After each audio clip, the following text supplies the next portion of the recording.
Hi everyone, today we will be discussing about the transfusion associated virus infection.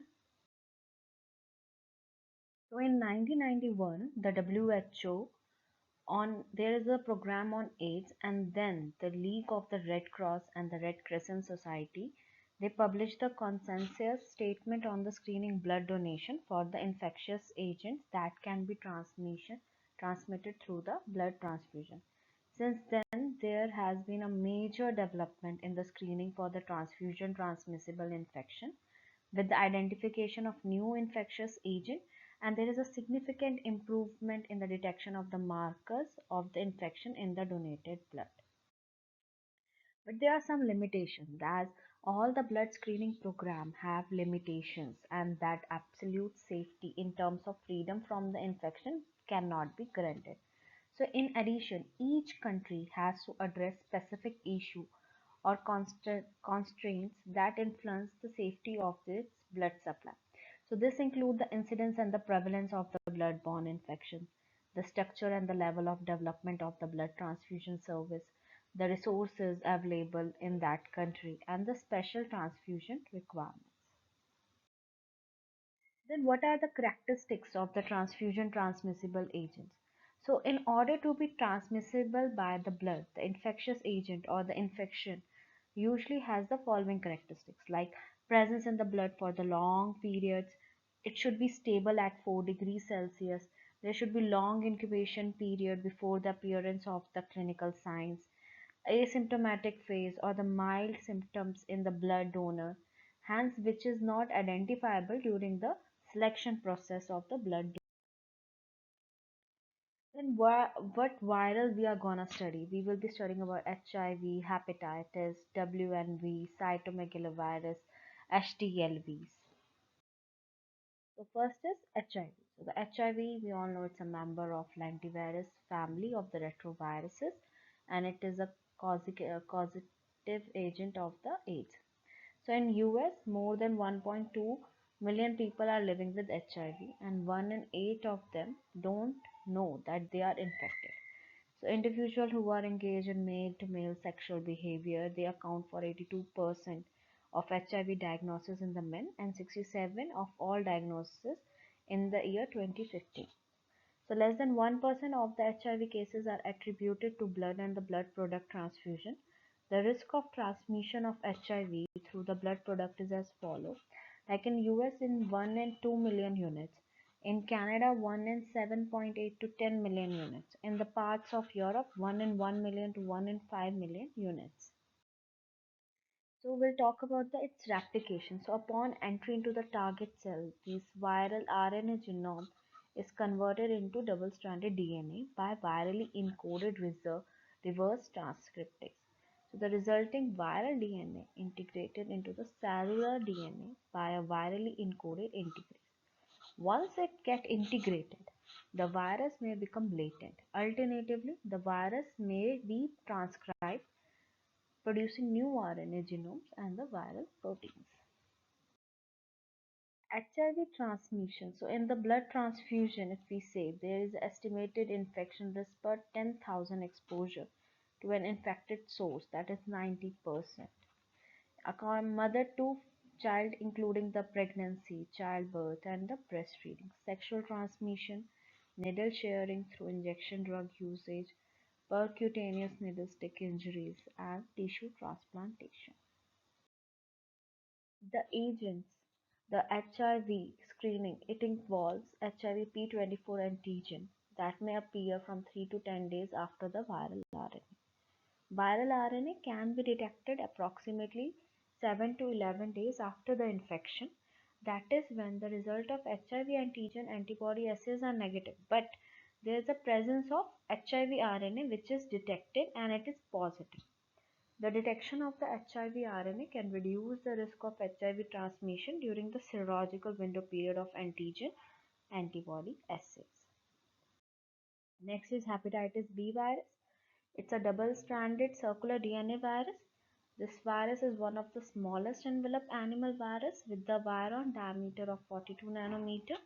Its pleomorphic form exists, which include the filamentous spherical bodies lacking a core. Hepatitis B, it's a worldwide healthcare problem, especially in developing areas. So there was an estimated like one third of the global population has been infected with the hepatitis B virus. So approximately 300 million people are lifelong carriers, although annually only 2% spontaneously seroconversion occur. In US, there are 300,000 cases of the acute HBV diseases are reported annually to the for Disease Control and Prevention. The transmission of hepatitis B is through sexual route, vertical route, parental route. In Canada, it has been estimated that the risk was in 1 in 89,000 donation and came primarily from the donation collected during the window period. It can be diagnosed by the hepatitis B test by ELISA, anti-HBsAg IgM antibodies by ELISA. Agents, hepatitis B virus screening. So the hepatitis B surface antigen is a prime marker used in the blood screening program. It normally appears within 3 weeks after the first appearance of HBV DNA, and the level rises rapidly. Antibody to the hepatitis B core antigen is produced later in the acute infection after the appearance of the hepatitis surface antigen, and it marks the start of the immune response to the HBV infection. In journal, anti-HBC persists for life, irrespective whether the infection resolves or progresses to the chronic setting. So hepatitis B virus DNA, so the detection of HBV DNA, it reduces the risk of its transmission through the transfusion of infected blood donated during the acute window period. That is when the result of surface antigen assays are negative, but the HBV DNA is positive. Now, hepatitis C virus, it's a small 50 nanometer in size enveloped single-stranded RNA virus. It is also transmitted from blood to blood contact, injection drug abuse, and the sexual exposure. How we screen this virus? HCV antibody, it becomes detectable approximately 30 to 60 days after the infection. Viral antigen normally appear between 0 to 20 days after the viral RNA appears. Antibody is generated and can be detected between 10 to 14 days after antigen is first detected. Viral RNA is normally detectable within a few weeks of the infection and persists for 6 to 8 weeks prior to antibody seroconversion. Next, cytomegalovirus. Patient who should receive components that are selected or processed to minimize the risk of CMV infectivity includes like the transplant recipient or the patient with the severe immunodeficiency, CMV negative pregnant female, low birth weight, premature infants, and the neonates. So these are the category whom should get the CMV negative or low infective blood, basically to reduce the risk of CMV infectivity in these cases patient. So it is essential for all the blood banks to maintain a list of the CMV negative donors. Leukoreduced blood should be given, that is CMV negative blood should be given to the above category. Last is Western Nile virus, the WNV, it's a flavivirus.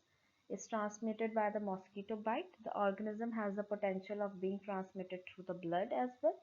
The infection is usually asymptomatic and goes undetected, but it may cause the meningoencephalitis, especially in the individual who are older and who have depressed immunity, with the mortality rate of the 2.6%.